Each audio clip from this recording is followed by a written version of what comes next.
Hey everybody, this is Mr. Moppin coming at you again with another APUSH video. Today we're taking a look at topic 7.3 in the notes, and that is focusing in on the Spanish-American War and other aspects of American foreign policy during this age of imperialism. And so in the first couple of videos in this set, we're going to be taking a look at the impact of the Spanish-American War. Now, if we're going to be talking about the Spanish-American War, you got to start, as you can see here, in Cuba. Now, of course, Cuba is going to be a place that we're always going to have concerns about here in the United States, simply because Cuba is one of our closest neighbors geographically. Don't forget, Cuba is only 90 miles south of the United States, just 90 miles south of the Florida Keys. So whatever happens in Cuba is always going to be of concern for us. Now, what's been going on in Cuba? Well, there's a lot of concern over the current leadership in Cuba. And in fact, that current leadership had been in there for centuries. And that, of course, would be the Spanish. The Spanish had control of what is the island of Cuba, really going all the way back to the days of Christopher Columbus. And as time went on throughout the subsequent centuries, we started to see a definitive Cuban population begin to emerge. A mestizo culture, but also a significant African-American culture, an African culture coming in via slavery. And so, we start to see, by the time we get to the 19th century, a desire for what is known as Cuba Libre, which is a free and independent Cuba. But the Spanish are not having any of that. Attempts at trying to have independence will be repeatedly squashed. Political leaders will be arrested, executed, and we will even see the Spanish show just a horrific willingness to engage in activities that we would describe as concentration camps.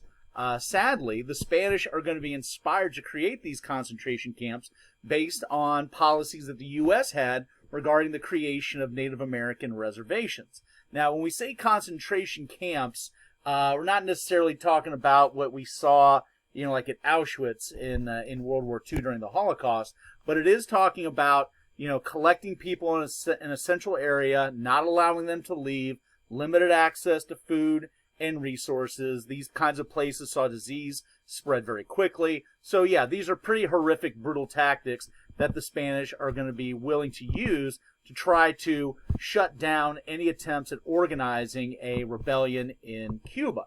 Now, as we see repeated attempts by native Cubans to try to secure independence, this is also going to be the rise of the newspaper wars between the leading publishers of the time, Joseph Pulitzer and William Randolph Hearst. Now, these two guys are going to be masters of what is known as yellow journalism. Now, you may recall when we talked about yellow journalism previously that this is the use of exaggerated stories, bold headlines, photographs, things like that, to try to attract the attention of readers, particularly readers that may not necessarily have English as their first language.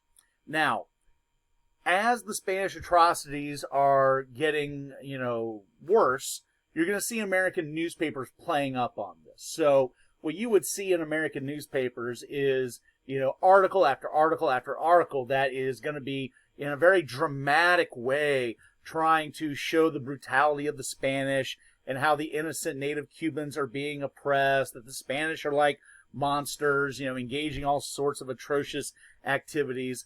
And what this is doing, in addition to selling newspapers because of the drama that is associated with the style of writing that's going to be used, it is also going to be ginning up sympathy for the native Cubans and anger towards the colonial Spanish. And so you're starting to get this tension building up involving America's response to what's going on in Cuba. Now, as we see America show more interest with regards to what's going on in Cuba, this is going to elicit some critical responses by the Spanish government. One example of this is what's going to be known as the Dilom Letter. Now, Dupuy Dilom is going to be the Spanish ambassador to the United States, and one of his communications will be captured, and it will basically show in the communication that the Spanish ambassador is going to be describing the current president, William McKinley, as this weak leader, somebody that, just tries to, shamefully pander to the American people, but at the same time trying to, win over, jingoes within the Republican Party. And of course, jingoism, if you don't know what we're talking about, jingoism is this, profound sense of nationalism that basically justifies the use of imperialism. The idea being is, okay, my nationality, my country is so great, we are entitled to conquering inferior people, or places that have inferior people, that kind of stuff. Now, the reaction to the Dilom Letter here at home is going to be pretty strong because, if it's something that Americans are, pretty prone to do, it's one thing for Americans to criticize the American president. It's a whole other thing when foreign governments or foreign leaders attack American leadership, the American president. So, it basically, Dilom's letter is basically going to be seen as a first shot across the bow, if you will, towards the United States. And Americans are not having that, particularly Americans like Teddy Roosevelt. Now, we've mentioned previously that Theodore Roosevelt is going to be one of the leading advocates for American imperialism and expanding its influence worldwide through, a very robust Navy. Now, in the McKinley administration, Theodore Roosevelt is going to be serving at the time as the Assistant Secretary of the Navy. Now, that might seem like kind of an obscure position that may not have much significance, but Teddy Roosevelt is going to be somebody that is always going to be willing to be an opportunist and willing to take charge whenever it is remotely possible. His superior, who was the Secretary of the Navy, was prone for, not having the strongest work ethic and tended to go on vacation quite a bit. And with this kind of gap in strong leadership, Roosevelt will, use his position to kind of fill that gap. And, leading up to this conflict with Spain, Roosevelt is going to have American warships already in preparation for a possible war with Spain off the coast of the Philippines. And in fact, he does these things without the express permission of President McKinley.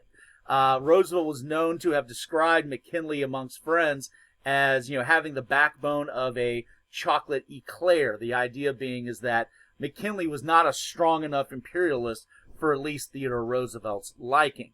Roosevelt viewed this growing tension with Spain as an opportunity to show America's strength and America's prowess as a world power. Now, this then leads us to what is going to be really the start of the war with Spain. Now, when we see American interest grow in Cuba, we're going to be seeing President McKinley sending the USS Maine down to Havana in Cuba to try to just kind of keep an eye on things, to serve as kind of a peacemaker, yada, yada, yada. Now, following the Maine's arrival in Havana, we will see that ship explode in the harbor, killing dozens of Americans. Now, the response to this is going to be swift. And the reporting of this is going to be, as you can imagine, dramatic. It's probably not going to be a big surprise that when an American ship shows up in Havana amid growing tensions with the Spanish, and that ship blows up and Americans are killed, everybody in the newspapers, and therefore everybody in the country, is going to be pointing fingers at Spain. And because of that, then we're going to be seeing more Americans pushing President McKinley for a declaration of war against Spain. Now, Spain will never claim credit for the explosion. And in fact, most historians now believe that the Spanish did not actually, attack the ship, that there was an internal explosion that happened on the ship. In other words, most likely it was just an accident. But by this point in time, it didn't really matter. The American people believed that the Spanish had attacked the Maine, and the American people wanted war with Spain, so that was what it was going to be. So we're going to be seeing Americans, claiming to remember the Maine and to hell with Spain.